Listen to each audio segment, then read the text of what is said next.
How to get a Backblaze free trial. I'm right here on the main Backblaze website. You can check it out for some more information here. But as far as the free trial, I do have a link in the video description just below this video. If you click on that link, you'll find yourself on this page or a very similar page, depending on how Backblaze change their pages over time. Like I say, there's a ton of information here. If you're not aware, you've got some comparisons here and some frequently asked questions at the bottom for some more information.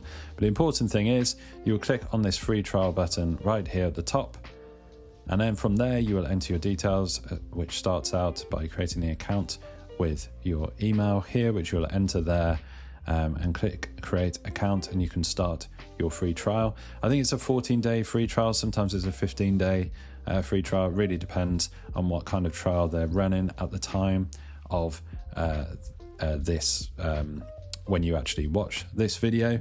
As of the creation of this video, I want to be upfront here. It's not saying anything about how long the free trial is, but it is normally around 14 days. So hopefully you found this video useful on getting that Backblaze free trial. If you found it helpful and informative, drop the video a like, it really helps, and subscribe to the channel for more videos just like this.